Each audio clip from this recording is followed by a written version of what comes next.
আসসালামু আলাইকুম। সবাইকে ওয়েলকাম জানাচ্ছি আমার চ্যানেলে নতুন আরেকটা রেসিপি দেখার জন্য। আজকে আপনাদের সাথে শেয়ার করব চিকেন শার্মার একটি রেসিপি। আমার আজকের এই রেসিপিটা ফলো করলে আপনারা ঘরে বসে খুবই অল্প সময়ে রেস্টুরেন্ট স্টাইলে চিকেন শার্মা তৈরি করে খেতে পারবেন।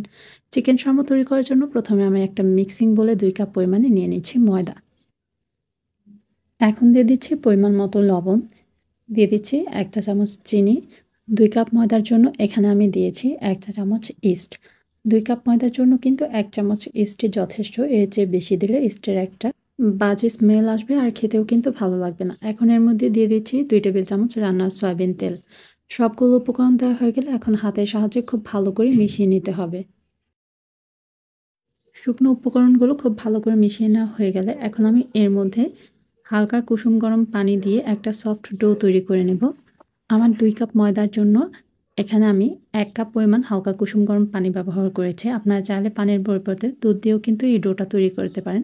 এখন আমি উপর থেকে আরও কিছুটা তেল দিয়ে তারপর ভালো করে আরও কিছুক্ষণ মিশিয়ে নিচ্ছি। ডোটা তৈরি করা হয়ে গেলে এখন আমি একটা ঢাকনা দিয়ে ঢেকে ১ ঘন্টার জন্য রেস্টে রেখে দেবো। অবশ্যই একটা গরম কোনো জায়গায় রাখতে হবে। তা না হলে কিন্তু যেহেতু এখন শীতকাল ডোটা অ্যাক্টিভ হতে চাইবে না। রেখে দিলাম ১ ঘন্টার জন্য রেস্টে। এখন আমি ভেতরের পুরটা তৈরি করে নেব। এখানে আমি ৫০০ গ্রাম চিকেন নিয়েছি, একটু বড়, বড় পিস করে কেটে নিয়েছি। দিয়ে দিচ্ছি ১ চা চামচ হলুদ মরিচের গুঁড়ো, দিয়ে দিচ্ছি ১/২ চা চামচ ধনিয়া গুঁড়ো, দিয়ে দিচ্ছি ১ চা চামচ আদা রসুন পেস্ট, দিয়ে দিচ্ছি জিরা পেস্ট ১/২ চা চামচের মতো, ১ চিমটির মতো দিয়ে দিচ্ছি গোলমরিচের গুঁড়ো, দিয়ে দিচ্ছি স্বাদ মতো লবণ। এখন এর মধ্যে দিয়ে দিচ্ছি ২ টেবিল চামচের মতো লিকুইড দুধ। আর দিয়ে দিব আমি হোয়াইট ভিনেগার ২ টেবিল চামচের মতো। এই লিকুইড দুধ আর হোয়াইট ভিনেগারটা কিন্তু এখানে টক দইয়ের কাজ করবে। তো অফ ক্যামেরায় আমি হোয়াইট ভিনেগারটা দিয়ে দিয়েছিলাম। আমার ভিডিওর ক্যামেরাটা অন করতে মনে ছিল না। মাংসটা মেরিনেট করে আমি ০.৫ ঘন্টার জন্য রেস্টে রেখে দেবো। ০.৫ ঘন্টা পর আমি চুলাতে একটা প্যান বসিয়ে এখানে দিয়ে দিচ্ছি পরিমাণ মতো তেল। এখন আমি মাংসটা দিয়ে দিচ্ছি।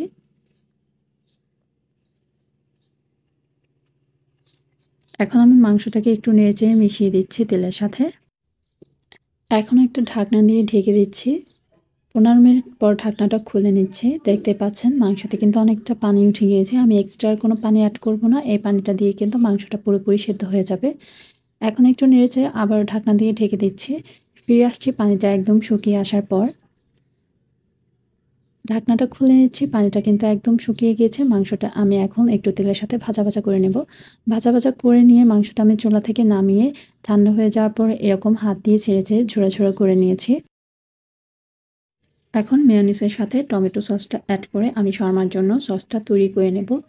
মেয়োনিজের রেসিপি আমার চ্যানেলে অলরেডি আপলোড করা আছে। সেই কারণে মেয়োনিজের রেসিপিটা আর আমি এই ভিডিওর সাথে অ্যাড করিনি। তাহলে ভিডিওটা অনেক বেশি বড় হয়ে যাবে। খুব ভালো করে মিশিয়ে নিলেই কিন্তু শর্মার সসটা রেডি হয়ে যাবে।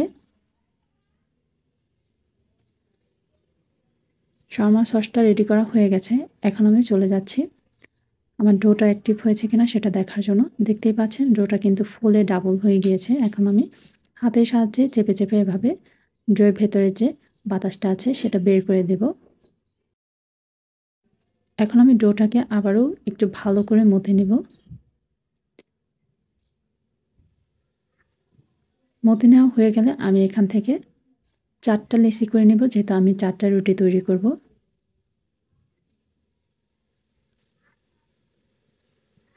এখন এখান থেকে একটা ডো নিয়ে নিয়েছি। আমি সামান্য একটু ময়দা ছিটিয়ে নিয়েছি পিঁড়িতে।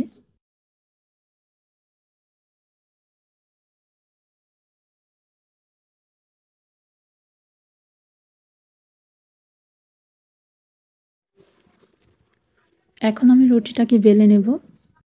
শর্মার এই রুটিটা কিন্তু একটু মোটা করেই বেলে নিতে হবে।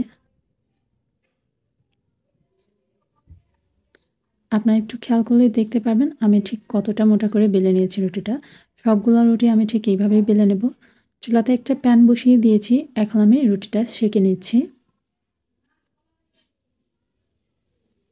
একটা পিঠ একটু হয়ে আসলে আমি অপর একটা পিঠ উল্টে দেব। একটু সময় নিয়ে রুটিটা উল্টে পাল্টে ভেজে নিতে হবে। আমি রুটিগুলোকে একটু লাল, লাল করে ভেজে নিয়েছি। এতে করে দেখতেও সুন্দর লাগবে আর খেতেও ভালো লাগবে। সবগুলো রুটি এভাবে করে ভেজে নিতে হবে। সবগুলো রুটি ভেজে নেওয়া হয়ে গেছে। এখন আমি একটা রুটি সার্ভ করে আপনাদেরকে দেখাচ্ছি। প্রথমে আমি এখানে মেয়োনিজটা দিয়ে দিচ্ছি। শর্মাতে কিন্তু মেয়োনিজটা বেশি করে দিলে খেতে খুব বেশি ভালো লাগে। মেয়োনিজটা মাখিয়ে নেওয়া হয়ে গেলে এখানে আমি মাংস দিয়ে দিচ্ছি, ঝুড়ো করে রাখা মাংসগুলা। আর দিয়ে দিচ্ছি শসা কুচি। আপনারা চাইলে এই শর্মার মধ্যে কিন্তু ক্যাপসিকাম, টমেটো, তারপরে কাঁচা পেঁয়াজও দিতে পারেন, অথবা এরকম করে খেলেও কিন্তু খুব বেশি মজা লাগে। যদি ক্যাপসিকাম থাকে তাহলে অ্যাড করে দিতে পারেন। তারপর আমি এটাকে মরিয়ে নিব। রুটিটা যাতে খুলে না যায় সে কারণে আমি টুথপিক দিয়ে লাগিয়ে নিয়েছি। আপনাদের কাছে যদি ফয়েল পেপার থাকে তো আপনারা ফয়েল পেপার দিয়েও মরিয়ে নিতে পারেন। আমার চিকেন শর্মাগুলো তৈরি করা হয়ে গিয়েছে। আশা করছি আমার আজকের এই রেসিপিটা আপনাদের কাছে ভালো লেগেছে। ভালো লাগলে লাইক, কমেন্ট, শেয়ার করে আমার চ্যানেলের সাথে থাকবেন। যারা ফেসবুক পেজ থেকে দেখছেন তারা পেজটা ফলো করতে ভুলবেন না। সবাই ভালো থাকবেন। আজকে এখানেই বিদায় নিচ্ছি। আল্লাহ হাফেজ।